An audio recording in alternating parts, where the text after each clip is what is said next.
పిల్లలు కావాలని మీ కలను నెరవేర్చుకోండి. సంప్రదించండి Hegde fertility, Hyderabad, Telangana. Welcome to I dream. నేను మీ భవ్య. ఇవాళ ఏప్రిల్ 11th రోజు పార్కిన్సన్స్ డే జరుపుకుంటారు. ఎందుకంటే 1817లో డాక్టర్ జేమ్స్ పార్కిన్సన్ అనే వ్యక్తి ఈ పార్కిన్సన్ అనే వ్యాధిని కనుగొన్నారనమాట. సో ఈ సందర్భంగా ఈ డేని ఎందుకు జరుపుకుంటారంటే ఈ వ్యాధికి సంబంధించి ప్రజలందరికీ అవగాహన రావాలి. సో ఆ పర్టికులర్ వ్యాధితో ఇబ్బంది పడుతున్న వాళ్ళందరికీ కూడా దీనికి ట్రీట్మెంట్ పద్ధతులు ఎలా ఉంటాయి, అసలు ఎందుకు వస్తుంది, వాళ్ళు ఎటువంటి జాగ్రత్తలు తీసుకునే అవకాశాలు ఉంటాయా లేదా, ఇవన్నీ తెలియడం కోసమని ఈ రోజుని ఆయన బర్త్డే సందర్భంగా జరుపుతున్నారు. మరి దీని గురించి అసలు ఈ వ్యాధి ఏంటి, అసలు ఎందుకు వస్తుంది, దీనికి ఏమైనా ట్రీట్మెంట్స్ ఉంటాయా లేదా, ఇవన్నీ మాట్లాడడానికి సీనియర్ న్యూరో సర్జన్ డాక్టర్ పైడి రంగనాథం సార్ మన ముందున్నారు. సార్ని డీటెయిల్స్ అడిగి తెలుసుకుందాం. నమస్తే సార్, ఎలా ఉన్నారు సార్? సార్, ఈ పార్కిన్సన్ అనే వ్యాధి అనేది సాధారణంగా మన ప్రజలందరికీ పర్టికులర్ ఈ వ్యాధిని ఏం తెలియకపోవచ్చు. అసలు ఈ వ్యాధి గురించి కొంత క్లుప్తంగా చెప్పగలరా మీరు? ఇది పార్కిన్సన్ వ్యాధి. ఓకే. ఆయన పేరు జేమ్స్ పార్కిన్సన్. ఓకే. 1817లో దీని గురించి ఒక వ్యాసం రాశాడు ఆయన. ఆ వ్యాసం మీద దాని పేరు, ఎందుకంటే అది అప్పటి వరకు ఆ వ్యాధిని పేరు అన్నది నిర్ధారణ కాలేదు. కొన్ని లక్షణాలు ఉండి ఈ మహానుభావుడు ఇది అవ్వచ్చు అని చెప్పాడు ఆయన. అందుకని అప్పటి నుంచి కూడా పార్కిన్సన్ వ్యాధి అని ప్రతీత అయింది. పార్కిన్సన్ వ్యాధి గురించి ఇప్పుడు 1817 నుంచి ఇన్ని సంవత్సరాలు గడిచినా కూడా ఎందుకు ఇంకా చెప్పుకోవాల్సి వస్తుందంటే ఇంతవరకు ఆ వ్యాధి క్యూర్ అంటూ లేదు. ఈ మందులు ఇస్తే తగ్గిపోతున్న 100% అన్నది లేదు. సరిగదా సంఖ్యాపరంగా ప్రతి సంవత్సరం పెరుగుతూనే ఉన్నారు. వాతావరణం కానీ, తర్వాత ఎన్విరాన్మెంట్ మనం ఉండే పరిస్థితులు కానీ, ఇవన్నీ మేలు కలయిక వల్ల ఏమిటంటే పరిస్థితి పెరుగుతూ ఉంది. ఇప్పుడు భారతదేశం పరిస్థితి తెలుసుకోండి. సరే, 140 కోట్ల ప్రజలు ఉన్నారు. మరి అందులో ప్రతి లక్షకి దగ్గర ఒక 45 మందికి ఈ వ్యాధి సోకేటువంటి ప్రమాదం ఉందని అంటే సంఖ్యాపరంగా మ్యాక్సిమం నంబర్స్ ఉన్న వాళ్ళైతే చైనా దేశం అయినా కూడా ప్రివలెన్స్ అనేది ఎక్కువ ఉండడానికి ఆస్కారం ఉండే దేశం అంది. ఓకే. అంటే దీనికి పరిసరాలు, క్లైమేట్, ఫుడ్ ఇవేమన్నా కారణం అంటారా సార్, లేకపోతే వాళ్ళ అలవాట్లు? ఇంతవరకు కూడా నిర్దిష్టంగా ఇది అని కారణం లేదు, దాని మీద ఇప్పుడు దృష్టి పెడుతున్నారు. ఓకే. అదే కాకుండా ఈ మధ్య కాలంలో ఒక మంచి స్లోగన్ వచ్చింది భారతదేశంలో. ఏమిటి అంటే డి టు డి అంటే డేటా టు డిఎన్ఏ. డిఎన్ఏ అంటే మనం మాట్లాడే జెనెటిక్స్. ఈ మధ్యన ప్రతి చోట కూడా జెనెటిక్ కౌన్సిలింగ్, జెనెటిక్ టెస్టింగ్. అలాగే ప్రతి వ్యాధి గురించి ఇంతవరకు మనకు కారణం తెలియదు. ఇంతకుముందు మేము పార్కిన్సన్ వ్యాధి ఎందుకు వచ్చిందంటే ఎందుకు వచ్చిందో తెలియదు, దీనివల్ల వచ్చిందో అని చెప్పలేము. ఏ చోట ఇబ్బంది ఉందని చెప్పగలిగిన పరిస్థితి. అలాగే బ్రెయిన్ ట్యూమర్ అనుకుని ఎందుకు వచ్చిందో తెలియదు. ఇప్పుడు దానికి కూడా టెస్టింగ్ పద్ధతి. అలాగే హార్ట్ అటాక్ వచ్చే ముందు కనుక్కోవచ్చునట. ఇలాంటి ఏదైతే ఉందో పార్కిన్సన్ వ్యాధి కానీ ఆల్జీమర్స్ ఇవన్నింటికి అంటే పద్ధతి మారింది. దానికి కారణం ఏంటంటే ఇప్పుడు ఉన్నటువంటి టెక్నాలజీ. జెనెటిక్ టెస్టింగ్ చాలా విరివిగా హైదరాబాద్ నగరంలో ఉన్నాయి, సౌకర్యాలు ఉన్నాయి. రెండోది ఆర్టిఫిషియల్ ఇంటెలిజెన్స్, డయాగ్నోస్టిక్స్. దానివల్ల ఏమిటంటే మీరు ఎన్ని పరీక్షలు ఎన్ని చేసినా పాతకాలం లెక్కలేసి వెనక్కి తీసి అన్నీ కాకుండా టకావున దాంట్లో మీరు డేటా ఫీడ్ చేస్తే కొన్ని సంవత్సరాల నుంచి అనుభవంతో ఇది కావచ్చు అని చెప్పేస్తుంది. అలాగే ఈ మధ్య కాలంలో ప్రతి హాస్పిటల్లో కూడా ఎలక్ట్రానిక్ మెడికల్ రికార్డ్స్ అని వచ్చాయి. ఒకప్పుడు పేషెంట్ అడ్మిట్ అయ్యాడు, డిశ్చార్జ్ అయిపోయాడు, ఏ కారణం ఏమిటో వివరాలన్నీ కొంత బాగా ఉండేది కాదు. కొన్ని కేస్ షీట్లు కొన్నిసార్లు ఏదో కొన్ని సంవత్సరాలు ఉంచేవాళ్ళు. ఆ తర్వాత దాన్ని సంఖ్యాపరంగా ఎక్కువ అయిపోయేసరికి తీసేయాల్సి ఉండేది. ఇప్పుడు ఎలక్ట్రానిక్స్ వచ్చాయి. అంటే ప్రతి రికార్డు ఎలక్ట్రానిక్ కంప్యూటర్లో నిక్షిప్తమై ఉంది. అంటే ఏదో 15 సంవత్సరాల క్రితం ఎవరైనా వ్యక్తి ఇలాంటి లక్షణాలతో వస్తే దీన్ని బట్టి ఇది వ్యాధి అవ్వడానికి ఇప్పుడు చెప్పడానికి ఒక ఆస్కారం వచ్చింది. వీటన్నిటినీ దృష్టిలో పెట్టుకొని ఇప్పుడు ఒక 3 కాదు, నిజానికి 3 నుంచి 5 పీలు అని ఒకటి వచ్చాయి. పీ అంటే ప్రోయాక్టివ్, అంటే ముందుగానే అంచనా వేయడం, ఇది అవ్వచ్చు ఏమో. ప్రిడిక్టివ్, ఇది కాబోతుంది అని ఆలోచన చేయడం. ప్రివెంటివ్, ఆ తర్వాత దాన్ని రాకుండా నివారణ ఉపాయం. తరువాత ఇప్పుడు ప్రిసైజ్, అంటే చాలా అవన్నీ తెలిసిపోయాడు కరెక్ట్గా, ఇది సూది మనలాగా. ఆ తర్వాత పర్సనలైజ్డ్, అంటే ఈ వ్యక్తి ఒక సదరు వ్యక్తికి ఈ ప్రాబ్లం వచ్చేదానికి ఆస్కారం ఉందా, వస్తే ఏంటి వైద్యం, ఏ విధానం కరెక్ట్ వైద్యం, ఇది ఈ రోజున ఉండేటట్టు వైద్య విధానం. సో వైద్య విధానం ఆ దిశలో అడుగులు వేస్తుంది. ఇప్పుడు ఈ పార్కిన్సన్ వ్యాధి అనుకోండి, ఒకప్పుడు మనకు అందరికీ తెలిసిన వివరాలు ఏంటంటే మేము చదువుకున్నప్పటి నుంచి కూడా పార్కిన్సన్ వ్యాధి ఉన్న వాళ్ళకి చేతులు వెనుకొస్తుంది, చేయి బాగా స్టిఫ్గా ఉంటుంది, కదపలేరు, వాళ్ళ కదలిక స్లో అయిపోతుంది. ఈ ఏ కైనిసియా అంటే మూమెంట్ అనేది వాళ్ళలో తక్కువగా ఉంటుంది, అచేతనం కాదు, తక్కువ స్లో అయిపోతారు అని మేము లక్షణాలు చదువు. ఈ 3 గాని ఉన్నట్టయితే పార్కిన్సన్ వ్యాధి నిర్ధారణ అయ్యేది. అది ఇప్పుడు ఏమిటది ఎప్పుడో బాగా లేట్ అయిన తర్వాత ఇవన్నీ డయాగ్నోస్ అవుతున్నాయి. ఇప్పుడు ఇన్ని సౌకర్యాలు మనకు ఉండడం వల్ల ఏదన్నా కానీ పద్ధతిలో ముందు వచ్చే ఫలానా వ్యక్తికి రావచ్చు ఏమో అని కానీ దాన్ని చూస్తే అవి ఆ వ్యక్తిని ముందే దానికి కనుక్కోవడం, దానికి నివారణోపాయం కానీ వైద్య విధానం కానీ అది ఈ రోజున వైద్యం. ఈ దిశలోనే కొన్ని లక్షణాలు ఉన్నాయి. ఉదాహరణకి స్మెల్ అండి, వాసన బాగా తగ్గిపోవడం, అసలు వాసన ఉండకపోవడం అన్నమాట. కోవిడ్ టైంలో మనం వాసన పోయింది, ఇప్పుడు అదే సందేహం వచ్చింది సార్. వాస్తవమే కానీ ఇది కోవిడ్ తో సంబంధం లేని విషయం. పార్కిన్సన్ వ్యాధిలోనే ఒక ముఖ్యమైన లక్షణం పూర్తిగా వాసన పోవడం కానీ లేదా కొంత తగ్గిపోవడం కానీ. ఇప్పుడు మనం చెప్తున్న లక్షణాలు ఉన్న వాళ్ళకి ఒక లక్షణం ఉంటే ఇదేదో పార్కిన్సన్ వ్యాధిని ముద్ర వేయటం లేదండి. ఇలాంటివి కానీ సమ్మిళిత మేలు కలయిక ఉంటే ఒక అనుమానం సుమా. అలాగే ఎక్సెసివ్ డే టైమ్ స్లీప్, పగలు ఎక్కువ నిద్రపోవడం. ఏది ముందు లేదండి, మా ఆయన ఈ మధ్యలో మరీ ఎక్కువ నిద్రపోతున్నాడు డే టైం, ఒక అనుమానం. అదే కాకుండా నిద్రపోతున్నాడు కానీ కలయ నిద్ర, మధ్యలో లేచిపోవడం, డిస్టర్బెడ్ స్లీప్, అంటే ప్రశాంతంగా నిద్రపోకుండా ఏదో పడుకున్నాం అనే పేరుకి. యాంగ్జైటీ బాగా, వర్రీ, డిప్రెషన్, ముందు మాదిరి అసలు ఆఫీసులో సరిగ్గా లేకపోవడం, బిజినెస్ లో ఇంట్రెస్ట్ చూపించకపోవడం. అదే కాక ఏది మళ్ళీ లావాదేవీలు ఇబ్బందులు లేకుండా, ఆ తర్వాత అసలు ఏ కారణం లేకుండా ముందు చక్కగా ప్రతిరోజు నార్మల్గా మామూలుగా మల విసర్జన జరిగి మోషన్ ఫ్రీగా అయినప్పుడు కాన్స్టిపేషన్. ఇప్పుడు లేచి నిలబడ్డాడు, ఆయన ఎక్కడ నడిచి వాకింగ్కి వెళ్ళాడు మార్నింగ్ రోజులాగా, సడన్ గా వాకింగ్ లో పడిపోవడం. అంటే నిలబడేసరికి ఆ బీపీ తక్కువైపోయి కాళ్ళలో పాస్చరల్ హైపోటెన్షన్ అంటారు, బాగా చెమట పట్టడం.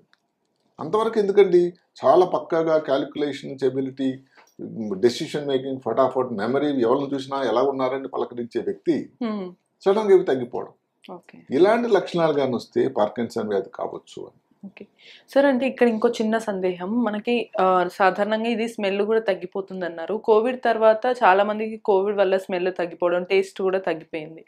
ఇంకో మాకు మాకు వచ్చిన డౌట్ ఏంటంటే, ఈ పార్కిన్సన్ వ్యాధి అనేది కొన్నిసార్లు ఓవర్ మెడికేషన్స్ వీటి వల్ల కూడా అది ఇబ్బంది అయ్యే ఛాన్సులు ఉంటుందని అన్నారు. మరి ఈ కోవిడ్, ఈ స్మెల్ అప్పుడు ఆల్రెడీ కొంత పార్కిన్సన్కి సంబంధించిన లక్షణాలు ఉండటము, మళ్ళీ దాని తర్వాత కొన్ని తీసుకున్న డోసేజ్లు, వ్యాక్సినేషన్స్, ఇవన్నీ ఏమన్నా కొంత ఈ వ్యాధిని ఇంక్రీజ్ చేసే అవకాశం? అంటే ఇంతవరకు ఈ మందు తీసుకోవటం వల్ల ఇబ్బంది రావడానికి ఆస్కారం ఉందని ఎక్కడ మనకు సమాచారం సైన్స్ ప్రకారం లేదు. ఓకే, మీరు చెప్పిన కోవిడ్ టైంలో పార్కిన్సన్ వ్యాధి కానీ, ముఖ్యంగా ఆల్జీమర్స్ వ్యాధి కానీ, ఇలాంటివి స్ట్రోక్ కానీ, బ్రెయిన్ లో ప్రాబ్లమ్స్ కానీ, ఆ టైంలో వైరస్ తాలూకా వైరీమియా తాలూకా ఇబ్బంది వల్ల బ్రెయిన్ మీద దాని కొన్ని ఇబ్బందులు, లేని వాళ్ళకి పార్కిన్సన్ వ్యాధి కొత్తగా రావడం కానీ, ఉన్న వాళ్ళకి ఇంకా సీరియస్ అవ్వడం కానీ జరిగిన సన్నివేశాలు ఉన్నాయి. కానీ మందుల గురించి అయితే మనకు తెలియదు. అంటే ఈ లెక్కన పార్కిన్సన్ వ్యాధి, ఇంకొకటి మన పార్కిన్సన్ వ్యాధి ఉంటే కనుక సార్, అది మన డైలీ లైఫ్ ని కూడా చాలా ఇబ్బంది పెట్టే పరిస్థితులు ఉంటాయి అంట. అంతే కదండి. ఇప్పుడు ఏమిటంటే, ఇప్పుడు ఉదయం లేచారు, అసలు నడక స్లో అయిపోతుంది. అంటే ఇప్పుడు మీరు అందరం కూర్చొని ఇంటి దగ్గర కుటుంబం ఏదో విషయం జరిగింది, జోక్ వేశారు, ఎవరు అసలు నవ్వలేడు, నవ్వినా కానీ మొహంలో ఆ కవలికలు మారవు. అసలు ఏమిటి ఇంత చక్కగా ఎంజాయ్ చేసిన వ్యక్తి మొహంలో అసలు మార్పే లేదు. దాన్ని మాస్క్ లేక ఫేస్ అంటారు.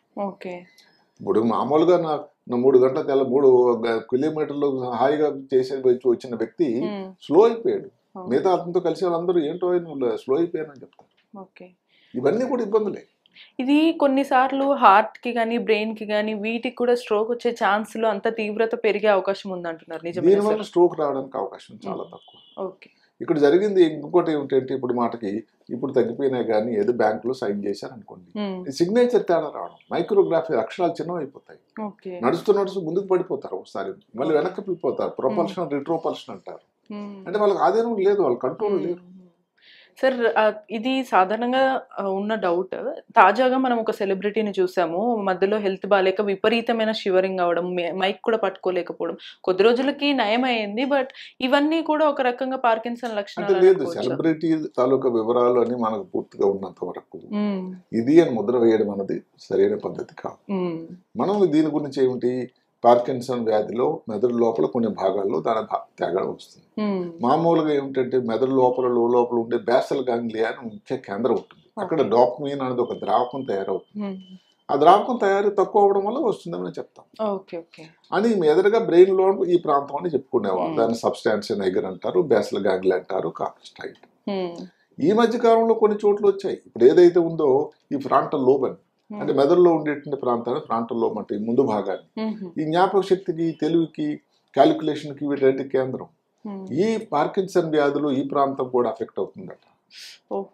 అదే కాకుండా చిన్న మెదడు నడక స్లో అయిపోవడానికి చిన్న మెదడు మీద ప్రభావం అని మనం చెప్తున్నటువంటి కోపం, లేకపోతే డిప్రెషన్, యాంగ్జైటీ, మెమరీ తక్కువైపోవడం, ఇవన్నీ లింబిక్ సిస్టమ్ ని ఈ టెంపరల్ లోపల ఉంటుంది ప్రాంతం.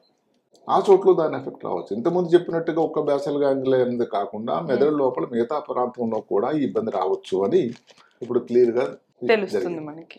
అదే కాకుండా వాసన గురించి చెప్పుకుంటే మెదడు లోపల సృష్టికత మధ్యన 12 నరాలు ఉంటాయి, 12 జతలు. కుడి పక్క 12, ఎడం పక్క 12. అందులో మొదటి నరం పేరు ఆల్ఫాక్టరీ నర్వ్, వాసన కోసం. ఈ ఆల్ఫాక్టరీ నర్వ్ ఎఫెక్ట్ అవడం ఇందాకే చెప్పుకున్నాం. రెండోది ఏమిటి, వ్యాగస్ నర్వ్ అని 10వ నంబర్ నర్వ్.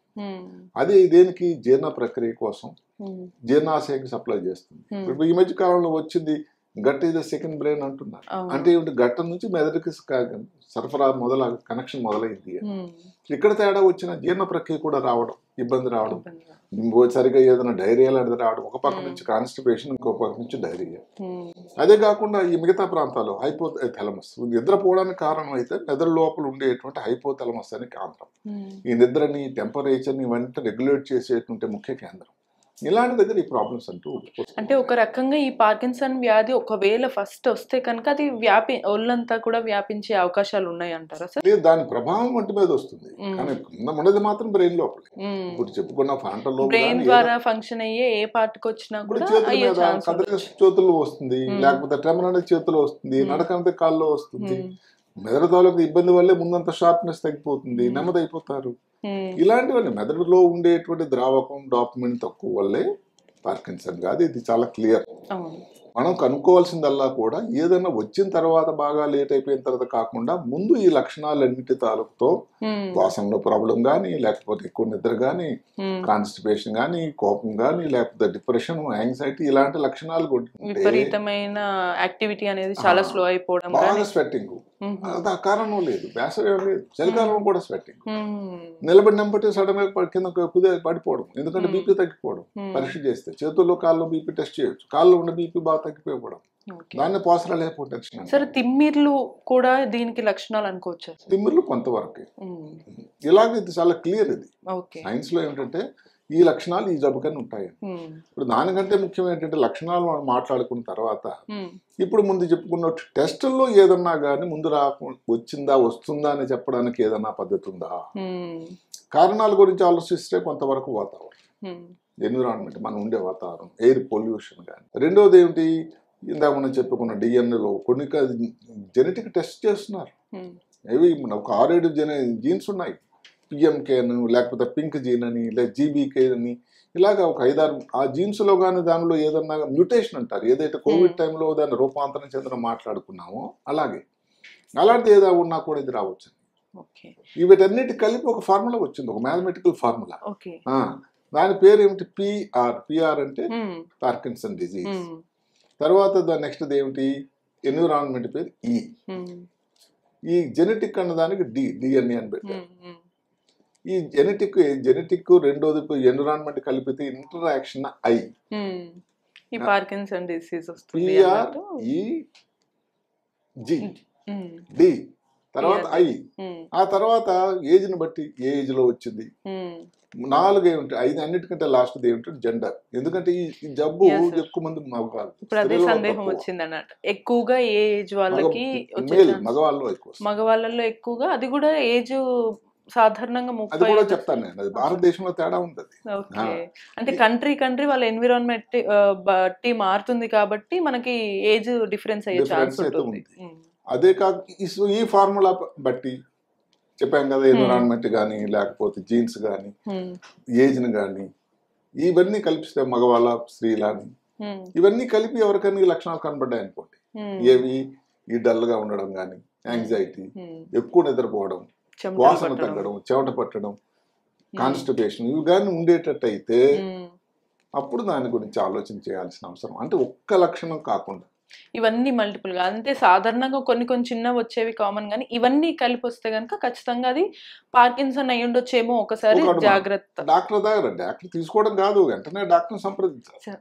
ఇక్కడ ఒక 2 మాటలు చెప్పుకోవాలి. భారతదేశంలో ఉండేటువంటి పేషెంట్ తాలూకా స్థితిగతులు ఏ కారణం వల్ల ఇంకా తెలియదు కానీ మన దేశంలో ఉండే పార్కిన్సన్ వ్యాధి మిగతా దేశాల కంటే సంఖ్య సరే ఎక్కువ ఉండి ఒక 10 సంవత్సరాల ముందు వస్తుంది. మీరు అన్నారు ఏజ్ అంటే జనరల్ గా 60 సంవత్సరాల తర్వాత అని ఒక పాతకాలంలో, ఇప్పుడు 45 సంవత్సరాలు వస్తుంది. అవును సార్. ఈ మధ్య చాలా వ్యాధులు కొంచెం 35 దాటిన తర్వాత 40-45 ఆలోచన పెరిగింది, అంటే దాని గురించి అవగాహన పెరిగింది. ఇంత అయినా కూడా ఈ పార్కిన్సన్ వ్యాధి గురించి వైద్యం అన్నది లేట్ అవడానికి కారణం ఏంటంటే ఇంకా కూడా అవగాహన ఉంది ప్రజల్లో తక్కువ. ముఖ్యంగా భారతదేశం లక్కీగా ఈ సోషల్ మీడియా వచ్చింది కాబట్టి సోషల్ మీడియా ద్వారా ఈ సమాచారం చాలా వరకు అంది చాలా ఉపయోగకరంగా అవడానికి కూడా ఆస్కారం ఉంది. సార్, ఇక్కడ ఈ వ్యాధికి మనం ఇప్పుడు అనుకున్నట్టు వైద్యము, గతంలో మనకి పార్కిన్సన్ వ్యాధికి ట్రీట్మెంట్ అనేది లేకపోవడం అనేది ఒక సమస్య అయింది. బట్ ఇప్పుడు వైద్యం ఏమన్నా అందుబాటులో ఉందంటారా? వైద్యం ఉంది. వైద్యం అన్నది ఏమిటంటే అప్పుడు పెద్దగా ముందు కూడా వైద్యం మందులు ఉన్నాయి, ఇప్పుడు దానికి మందులు. దీనికంటే ఇంకేమిటంటే మన దేశంలో వచ్చిన వాళ్ళకి యంగ్స్టర్స్ ఎక్కువ మందికి వస్తుంది మిగతా దేశాల కంటే. అదే కాకుండా ప్రాంతంకి డిఫరెన్స్ ఉందండి. ఎక్కడ అరుణాచల్లో ఉన్న పద్ధతి వేరు, కేరళ ఉన్న పద్ధతి వేరు, లేక మధ్యలో ఉండేటువంటి మధ్యప్రదేశ్లో లేదు. పార్సీ కమ్యూనిటీ అని ఉంటుంది. హైదరాబాద్లో కూడా కొంతమంది ఉంటారు, ముఖ్యంగా బాంబేలో ఉంటారు. ఈ కమ్యూనిటీలో ఎక్కువ. ఇంకా కూడా అవేర్నెస్ తక్కువ అవడం వల్ల పేషెంట్లకి ఇంకా అవగాహన లేట్ అవ్వడం వల్ల డయాగ్నోస్ కూడా లేట్ అవుతుంది. సో మన ప్రయత్నం ఏమిటంటే ఈ లక్షణాలన్నీ విని ఇబ్బందులు కానీ ఉండేటట్టు మీరు ఎవరన్నా ఇంటి దగ్గర అబ్జర్వ్ చేస్తే దానికి డాక్టర్ కానక్కర్లేదు, ఏమన్నా పార్కిన్సన్ వ్యాధి కావచ్చునేమోనని ఒక న్యూరో సర్జన్ కానీ న్యూరాలజిస్ట్ కానీ సంప్రదించి ఆ డయాగ్నోస్ కానీ సరైన టైంలో కానీ అయినట్టయితే ఈ కార్యక్రమం తాలూకా ముఖ్యత వచ్చినట్టు అనిపిస్తుంది. మందులు అన్నది పెద్ద అప్పటికిప్పుడు కొన్ని మందులు మారాయి తప్ప పెద్ద ఇదేం లేదు. ఉదాహరణకి ఎల్డోపా, ఆ డోపమిన్ దాని కోసం ఎల్డోపా, కార్బిడోపా అని మందు, అలాగే సెలిజిన్ అని, ఇంకా ప్రామిపెక్సన్ ఇలాంటి మందులు ఉన్నాయి. ఈ మధ్య కాలంలో వణుకు ఏదైతే ఉందో దాన్ని తగ్గడానికి పాతకాలంలో వాడే మందు ప్రోపరన్లాల్ కూడా మంచి మందు అని, ఏది మామూలు బీపీ కోసం ఇచ్చే మందు అలా మారుతూ ఉంటుంది. ఇంకో దగ్గర ఏంటంటే వైటమిన్ డి లాంటిది ఇచ్చినా కూడా దానికి ఉపయోగం ఉంటుంది. అంటే దీనికి కొన్ని లక్షల కేసులు చేయాలి, దానిలో ఉపయోగం ఉండాలి. వాళ్ళ హెల్త్ హిస్టరీని కూడా ఒకసారి చూసుకుంటే దాన్ని బట్టి కానీ కొన్ని ఇలా చేస్తుంటే కొంతమందిలో ఉపయోగపడుతుంది. అదే కాకుండా ముందు ఈ పేషెంట్లు వెళ్తూ ఉంటారు, ముందు చెప్పాను ఇందా పడిపోవడం ముందుకు కానీ వెనక్కి కానీ, దానికోసం ప్రిమాస్టిల్ అని ఒక మందు వచ్చింది. ఇదేదో ఉపయోగం ఉంటుందండి. రాత్రి మీద లేచి ఏదో కళ్ళలు గన్నం అరవడం ఇలా చేసి తగ్గడానికి కూడా ఉపయోగం పడుతుంది. మందులు అనేది బేసికల్గా పెద్ద గ్రాస్గా మారలేదు. మెయిన్ గా మన టెస్టింగ్ ఎంత తొందరగా, ఇప్పుడు టెస్టింగ్ కోసం ఒకటి వచ్చినట్టయితే ఈ పెట్ స్కాన్ లో ఒక రకం కొత్తది ఉంది, అంటే స్పెక్ట్ స్కాన్ లో డోపమిన్ స్పెక్ట్ అని, అది చేస్తే దానిలో ఎక్కడెక్కడ ఏ ప్రాంతంలో ఏదైతే ఉండాలో డాక్యుమెంట్ సెక్రెట్ అయ్యే ప్రాంతం కానీ లేకపోతే ఫ్రంటల్ లోబ్ కానీ సెరిబెల్లంలో కానీ ఏదైనా మార్పు వచ్చిందా అక్కడ కానీ వచ్చి లక్షణాలు ఉంటే పార్కిన్సన్ వ్యాధి కావచ్చు అని. అది కాకుండా ఇంకా కొత్త లేటెస్ట్ పద్ధతి వచ్చింది, ఆల్ఫా సైన్యూక్లిన్ సీడ్స్ టెస్ట్ అని, ఎస్ఏ. అది ఇంకా అందుబాటులో మనకి టెక్నాలజీ బట్టి ఒకప్పుడు తెలుసుకోలేకపోయినా ఇప్పుడు ఈజీగా 95% యాక్యురసీ. అవును, ఖచ్చితంగా ఇదే అని తెలిస్తే దానికి తగ్గట్టే ఖచ్చితంగా మెడికేషన్ ఇవ్వడానికి కూడా యూజ్ అదే దిశలో. అదే కాకుండా మీకు ఇంట్రెస్టింగ్ గా ఉంటుంది, ఆమె డాక్టర్ కాదు, ఒక స్త్రీ వాళ్ళ హస్బెండ్ దగ్గర నుంచి ఏదో ఒక పెక్యులర్ స్మెల్ వచ్చిందట ఆమెకి. ఇది కస్తూరి స్మెల్ లాగా, మస్కీ స్మెల్. ఆ స్మెల్ వచ్చిన తర్వాత డాక్టర్ తీసుకెళ్ళింది. తీసి కొంచెం కొంచెం ఈ మిగతా లక్షణాలు ఉండేసరికి ఇది వ్యాధి ఏమో అని అనుకుని అప్పుడు పరీక్ష చేస్తే పార్కిన్సన్ వ్యాధి అయింది. కాబట్టి ఇలాంటి స్మెల్ పర్టికులర్ గా చెమటలో కొన్ని పదార్థాలు ఏదైతే వాలటైల్ ఆర్గానిక్ కాంపౌండ్స్ ఉండడం వల్ల ఏమన్నా కానీ టెస్ట్ చేస్తే తెలుస్తుంది. ఇక్కడ నుంచి స్వాబ్ తీసి టెస్ట్ పంపించినట్టు చెమట నుంచి మెడ మీద ముఖ్యంగా దానిలో పర్సంటేజ్ 95%. అంటే ఎంత తొందరగా మనం దాన్ని డయాగ్నోస్ చేసి చూడండి. ఇలాంటివన్నీ ఇప్పుడు చాలా అడ్వాన్స్డ్ టెక్నిక్స్ తోటి. తర్వాత వైద్య విధానం గురించి మీరు అడిగినప్పుడు మందులు కానీ ఉపయోగం లేకపోతే ఈ మధ్యకాలంలో హైదరాబాద్ నగరంలో కూడా ఈ వైద్యం చేస్తున్నారు. DBS అని డీప్ బ్రెయిన్ స్టిమ్యులేషన్ ఒక పద్ధతి ఉంది. అంటే ఒక రకమైన సర్జికల్ పద్ధతి అది. అదే దాన్ని కూడా అక్కడ ఏమిటంటే అన్నిటికంటే ముఖ్యం ఏంటంటే టెక్నాలజీ వైద్య విధానం అనేది ఏదంటే ఎంత తొందరగా మనం వైద్యం అనేది ఇవ్వగలుగుతున్నాం. కోవిడ్ టైంలో తీసుకోండి, ఎవరైతే ముందు లక్షణాలు వచ్చాయో ముందు నుంచి మందులు వేసుకున్నారో వాళ్ళు హాస్పిటల్కి వెళ్ళి అడ్మిట్ కాకుండానే ఎంతమంది రికవర్ అయిపోయారు.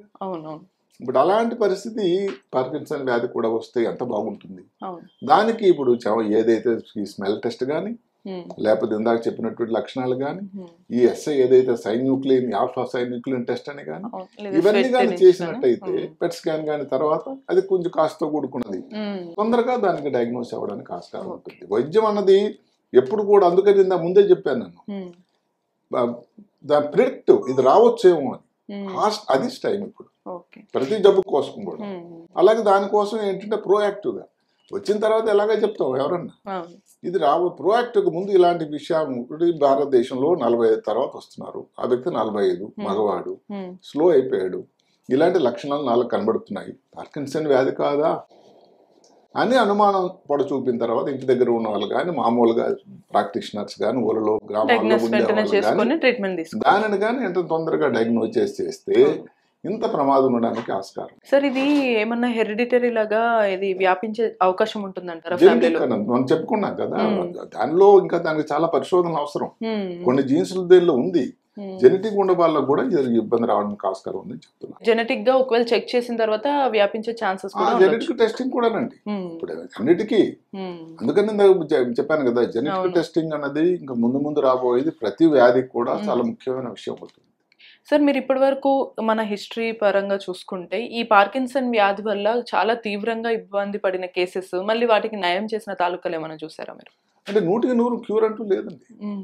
ఏదన్నా కానీ ఇంతవరకు పార్కిన్సన్ వ్యాధి ఏవో కొంతమంది నేను క్యూర్డ్ పార్కిన్సన్ ఏదో మెసేజ్లు పెడుతుంటారు సోషల్ మీడియాలో, కానీ 100% అంటూ దానికి క్యూర్ అంటే ఇప్పుడు మనకు టైఫాయిడ్ వ్యాధి లేకపోతే టీబీ లేదా మలేరియా ఇలాగ దానికి క్యూర్ అంటూ ఇంతవరకు లేదు. అంతే. ఇంకొక ముఖ్యమైన విషయం ఏంటంటే లైఫ్ ఎక్స్పెక్టెన్సీ, అంటే ఏదైతే జీవిత ప్రమాణం ఆ వ్యక్తికి ఉందో అలా నార్మల్ దీనివల్ల ఏదో తొందరగా చనిపోవడం కోవిడ్ లాగా లేదండి. సో జీవన ప్రమాణాలు అలాగ ఉన్నట్టయితే ఎలాగ ఇబ్బందితో ఇంకా జరుగుతూ ఉంటారు, స్లో అయిపోతారు, ఇంటి దగ్గరికి భారం అయిపోతారు.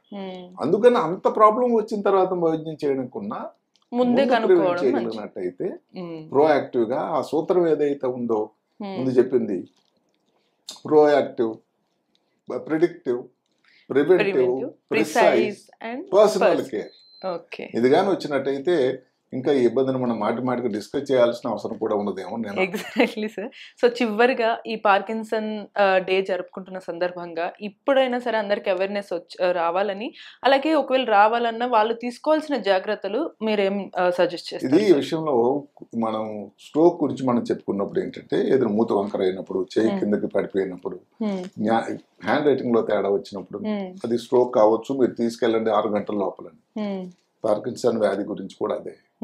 ఇంటి దగ్గర మీరు గృహిణి ముఖ్యంగా మగవాళ్ళు వస్తుంది కాబట్టి మీ వారిని మీకంటే బాగా అబ్జర్వ్ చేసేది ఎవరు? ఏదో తేడా ఉంది, గ్లాస్ ఇస్తున్నప్పుడు పట్టుకోవడం తేడా ఉంది, అతను మొహంలో వచ్చి మార్పు ఉంది. పాతకాలంలో ఆ పెళ్లిలో ఫోటో చూసాము, ఆ పెళ్లి ఫోటోకి ఇప్పటికి ఆ మొహంలో తేట్లేదు, ఏం చెప్పక్కర్లా, మొహంలో మాస్క్ లెస్ ఫేస్ అని చెప్పక్కర్లా.